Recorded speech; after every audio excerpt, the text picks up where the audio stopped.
शक्तिरूपेण संस्थिता नमस्तस्यै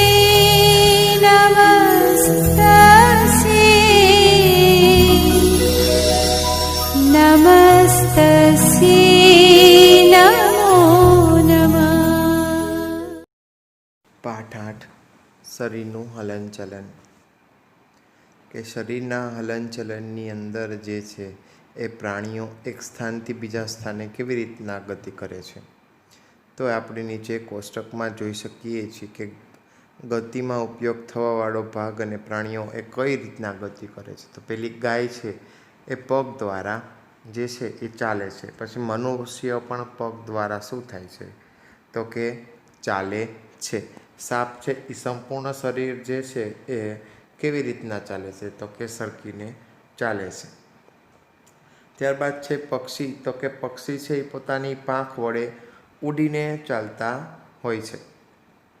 પછી કીટકો, હવે કીટકો કઈ વડે તો કે પક્ષી પોતાના પગ વડે પણ ચાલી શકે. ત્યારબાદ કીટકો, તો કીટકો શું થઈ શકે તો કે કીટકો જે છે એ પોતાના પગ વડે જે છે એ ચાલે છે અને સરકી પણ શકે છે. તો એવી જ રીતના જે છે એ માછલીની વાત કરીએ તો માછલી જે છે એ પોતાની પાંખો દ્વારા જે છે એ તરી અને ગતિ કરી શકે છે. તો હવે આપણે જોઈએ કે આપણા શરીરની અંદર જે એક બીજાના જે કોઈ કાર્ય કરીએ છીએ, તો આપણે દાખલા તરીકે અત્યારે લખવાની ક્રિયા કરીએ તો એ શું થયું તો કે લખું છું. તો દરેક ક્રિયા જે છે એ અલગ અલગ રીતે જે છે એ થઈ શકતી હોય છે. તો કે હલનચલનની ક્રિયા તો કે હલનચલન કરું છું. હસવાની ક્રિયા તો કે હસું છું. હવે આ દરેક ક્રિયા જે છે એ શું થાય છે તો કે થઈ શકે છે. આપણા શરીરની અંદર કઈ કઈ ગતિ થાય એનો અનુભવ કરીએ અને એ સમયે જે છે એ તમારા પાપણના પલકારા મરતા હશે કે શરીરની અંદર જે પાપણના પલકારા જે છે એ વારાફરતી આપણને મરતા જોવા મળે છે. હવે એ મરતા જોવા મળે એની પાછળનું કારણ શું તો કે એ જે શરીરનું અવલોકન જે છે એ આપણે જ્યારે શ્વાસ લઈએ છીએ ત્યારે તેનું અવલોકન કરવું જોઈએ અને એ અવલોકન કર્યા બાદ આપણા શરીરની અંદર સ્વયં હલનચલન પણ અમુક જગ્યાએ થતી હોય છે. હવે આવું હલનચલન જે છે એને આપણે ઘણી વખત શરીરનો કોઈને કોઈ ભાગ જે છે એ શરીરના હલનચલન માટે બહાર કાઢીએ છીએ. હવે એ શરીરના હલનચલન માટે જો બહાર કાઢીએ તો એનો અર્થ એવો થાય કે આપણે અમુક જગ્યાએ મેદાનમાં જઈએ અથવા સ્કૂલમાં જાય અથવા ઘરે જાય તો વાસ્તવમાં એક સ્થાનેથી બીજા સ્થાને આપણે ચાલીને જઈએ છીએ. જો ચાલીને જઈએ અથવા દોડીને જઈએ અથવા તો કૂદીને એક સ્થાનથી બીજા સ્થાને જાય તો એની પાછળનું કારણ એક જ છે કે એ જે છે એ આપણા શરીરનું હલનચલન.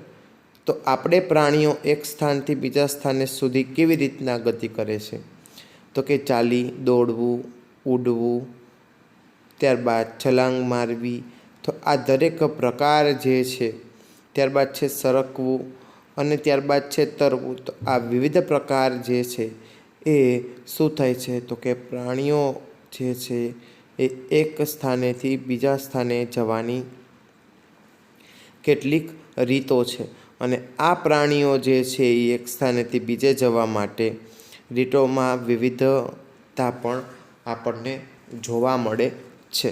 હવે આ વિવિધતાનું પાછળનું કારણ શું છે તો કે એમની પાછળનું કારણ એક જ છે કે તે જે છે એ પ્રાણીઓ ચાલે છે જ્યારે સાપ શું થાય છે તો કે સરકતા હોય છે અને માછલી શું થાય છે તો કે આપણને તરતી જોવા મળે છે.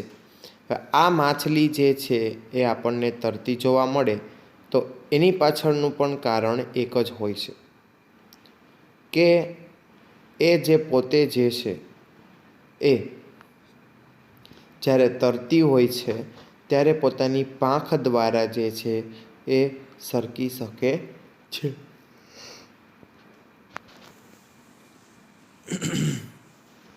હવે જોઈએ માનવ શરીર અને તેનું હલનચલન. તો કે આપણો હાથ જે છે એનું હલનચલન પછી મૂવમેન્ટ્સ આપણે હાથ દ્વારા કરતા હોઈએ છીએ. તો સૌપ્રથમ તો આપણા શરીરની અંદર જે હલનચલન થાય છે એનું આપણને 8.2ની અંદર કોષ્ટકમાં આપેલું છે. સૌપ્રથમ પહેલાં એનો અભ્યાસ કરીએ કે આપણે જોઈએ કે 8.1ની આકૃતિની અંદર જે છે એ શું તમારો હાથ હવે આપણે બાંધી દીધા પછી નીચે લોખંડ છે તો આપણે કોણી વારી શકીએ? તો આપણો જવાબ આવશે ના, કે આપણે એ જે કોણી જે છે એ વાળી શકીએ નહીં.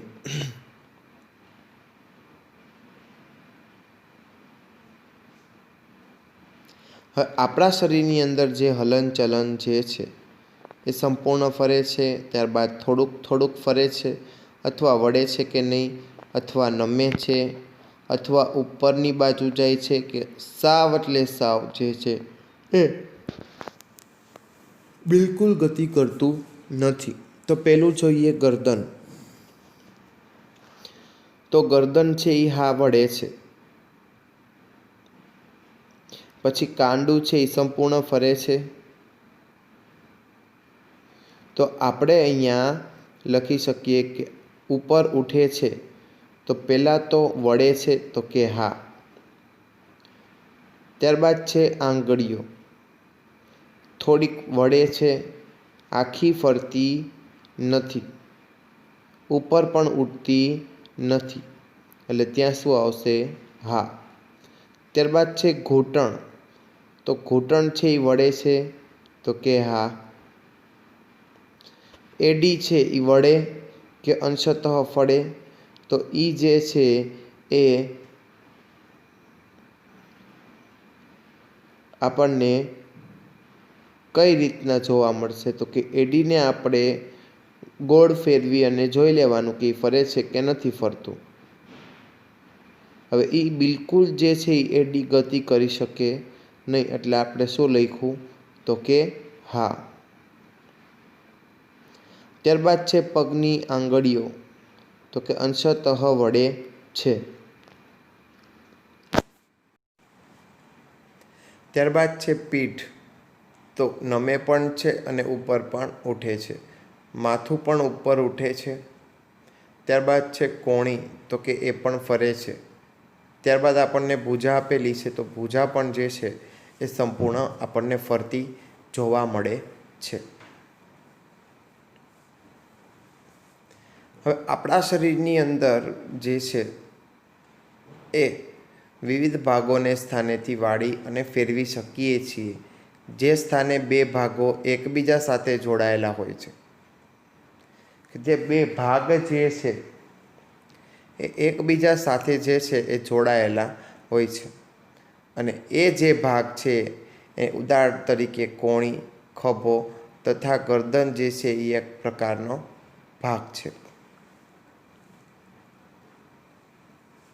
હવે તો કે અન્ય ભાગના નામ આપણે જણાવી શકીએ ખરા? કે કેવા કેવા પ્રકારના નામ આવી શકે? તો કે આ સ્થાનો જે છે એને સાંધા તરીકે ઓળખવામાં આવે છે. અને જો આપણા શરીરમાં કોઈ સાંધા ન હોય તો કોઈ પણ પ્રકારનું જે હલનચલન છે એ સંભવ થઈ શકે નહીં. હવે ત્યારબાદ છે તમારી આંગળી વડે તમારું માથું, ચહેરો, ગરદન, નાક, કાન, ખભાની પાછળ, આ હાથ, પગ, આંગળીઓ જે છે એ તેમજ પગની આંગળીઓ જે છે એ આપણે દબાવી અને આ જે છે એ દરેક હાડકાં કઠણ સંરચનાઓના બનેલા હોય છે. તમારા શરીરના અન્ય ભાગોમાં આ પ્રક્રિયાને પુનરાવર્તિત કરો અને એ પુનરાવર્તિત કર્યા પછી હાડકાને આપણે જે છે એ વાળી શકતા હોત તો કોણી કઈ રીતના વાળી શકાય? હાથકારને આપણે વાળી શકતા નથી, તો કોણી કઈ રીતના વાળી શકો? પણ એમાં જે છે એ જોઈન્ટ સાંધા આવેલા છે એટલે આપણે કોણી વાળી શકીએ છીએ. હવે હાથ ઉપરના ભાગથી લઈને કાંડા સુધી એક જ હાડકું હોતું નથી. હાથથી લઈ અને કાંડા સુધી માત્ર ને માત્ર એક હાડકું નથી હોતું, ઘણા બધા હાડકાઓ રહેલા છે અને એ ઘણા શરીરના ભાગ સુધી પહોંચેલા હોય છે અને શરીરના પ્રત્યેક ભાગ જે છે એ હાડકામાં આવેલા છે અને એ બિંદુથી જે છે એ હલનચલન કરાવી અને અસ્થિઓ જે છે એ એકબીજા સાથે જોડાતી હોય છે અને અનેક પ્રકારના સાંધા સાથે સાથે આવેલા હોય છે અને એ શેના માટે? તો કે વિવિધ વિભુની પ્રવૃત્તિ કરવા માટે. ત્યારબાદ છે ખલદસ સાંધો, કંદુકખીલા સાંધો. આ કંદુકખીલા સાંધો છે એ ટી આકાર, આપણે અહીંયા આકૃતિ જોઈએ છીએ એ પ્રકારનો હોઈ શકે છે. હવે ખલદસતો સાંધો જે છે એ કેવો સાંધો કહેવાય અને કઈ જગ્યાએ હોય? તો આ ખલદસતો જે સાંધો જે છે એની પહેલાં સૌ પ્રથમ જે છે એ આકૃતિની નોંધ લઈ લઈએ કે 8.2 ખલદસતા સાધનો બનાવવું. આમાં જે સાધનો છે એ બનાવવા પડે. હવે આમાં અલગ અલગ પ્રકારના જે છે એ એક દડો આપેલો છે, રીંગ આપેલી છે, પછી આપણને એક બાણ જેવું આપેલું છે જેના દ્વારા ખલદસતા સાંધાને આપણે જે છે એ બનાવી શકીએ છીએ. હવે આ બનાવવા માટે આપણે શું કરવું પડશે? તો કે વિવિધ પ્રકારના જે સાંધા છે એને એક સરખા ગોઠવવા પડશે. ત્યારબાદ આ પ્રકારના સાંધા છે એ બધી જ દિશામાં હલનચલન પ્રદાન કરે છે. હલનચલન પ્રદાન કર્યા પછી જે છે એ હલનચલન માટેનો ઉપરયુક્ત જે છે એ ઉદાહરણ શોધે છે અને આ શરૂઆતની અંદર જે છે એ આપણે તેનું હલનચલનનું સ્મરણ કરીએ અને ઉપરોક્ત પ્રકારના જે સાંધા હતા એનું આપણે ચુસ્તપણે નિયમનું પાલન કરીએ કે આપણે ઉપર 8.2ની અંદર ખલદસ્ત સાંધા બનાવો, એનામાં કોઈને કાંઈ તકલીફ હોય તો આપણે એનાથી નાનું જે છે એ સ્ટીમ ઓવન જે છે એ આપણે લઈ શકાવીએ છીએ.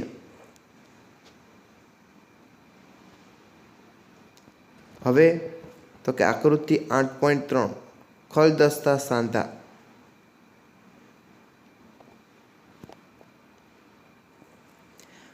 ખલદસ્તા સાંધાની અંદર ગરદન અને શરીરને જોડતો કરતો ઊભો સાંધો છે અને ન્યા જે છે એ ખલદસ્તાની અંદર દરેક દ્વારા જે છે એ અને સરકાર આગળ પાછળ જે છે એ જમણી ડાબી બાજુ ફેરવી શકે છે. હવે તો કે ડાબી બાજુ જમણી બાજુ ફેરવ્યા પછી આ હલનચલન જે છે એ આપણા હલનચલન કરતાં કેવી પ્રવૃત્તિ કરાવે છે? તો કે વિવિધ પ્રકારની પ્રવૃત્તિ આપણને કરાવે છે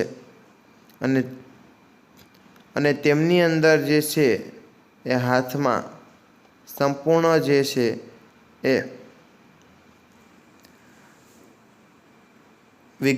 વર્તુળાકાર ફેરવી શકાય છે અને ઉખડી વેલણાકાર અસ્થિમાં પણ જોવા મળે છે.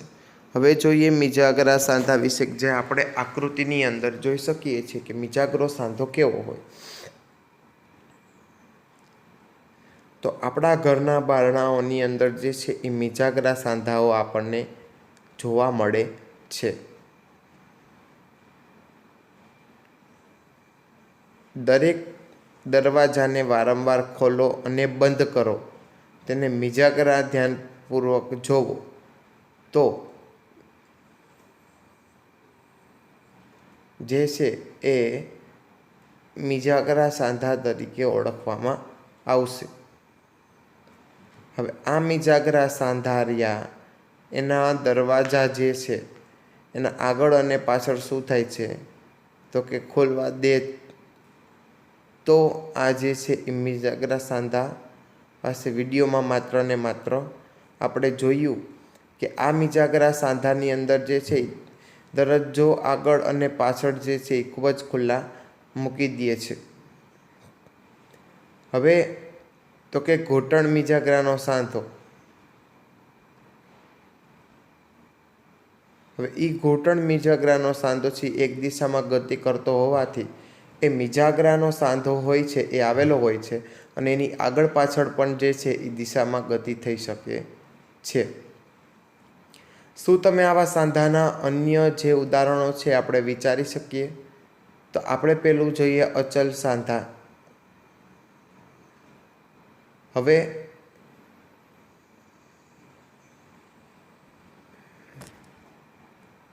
આપણા શરીરના અસ્થિઓની વચ્ચે આવેલા સાંધા એ આપણા અત્યાર સુધીના ચર્ચા કરેલા સાંધાઓ કરતાં કેવા હોય છે? ભિન્ન, એટલે કે અલગ હોય છે. આ ભિન્ન શા માટે? તો કે હાડકાઓ આ સાંધાની મદદથી જે છે એ હલનચલન કરી શકતા નથી અને આવા સાંધાને અચલ સાંધા તરીકે ઓળખવામાં આવે છે. જ્યારે તમે તમારું મુખ ખોલો છો ત્યારે તમે તમારા નીચલા જડબાને છેડેથી દૂર લઈ જાઓ છો કે તમે કાંઈ બારે ગયા હોય અને પછી બેન તમે આવ્યા હોય તો જે છે એ દૂર લઈ જઈ શકીએ નહીં. એટલે શું તમે તેને હલનચલન કરાવી શક્યા? તો કે આપણે એને જે છે એવું રિસ્ક ન લેવાય. એના બદલામાં આપણે એને હલનચલન ન કરે તો ક્યાંક લઈ જવા પણ પડે. હવે આવા હલનચલન કરાવી શકવા માટે જે છે ઉપરું જડબું અને ખોપરી જે છે એ કેટલીક અસ્થિઓ પણ જે છે એ રહેલી છે. હવે માત્ર કેટલાક જે છે એ સમસ્યાઓ રહેલા છે અને સાંધાઓની જે ચર્ચા જે છે એ આપણા હાડકાઓના એકબીજા સાથે છે. જો હવે આ વિભિન્ન અંગો જે છે વિવિધ આકાર માટે જે છે એ આપણને કહી શકે છે. હવે અહીં આકૃતિ 8.6 અંદર જોઈએ કે માનવ કાંઠા નામનો એક જે છે એ યાજ્ઞિક જ છે. આ જે છે એ પોતે શું કરી શકે? તો કે માનવ કંકાલ જે છે એ અલગ અલગ રીતે હોઈ શકે. જો વધારે બળી ગયું હોય માનવ કંકાલ તો અમુક એના જે કહેવાય કે ભાઈ અગ્નિની જ્વાળાની અંદર એ જે છે એ સળગી પણ શકે છે.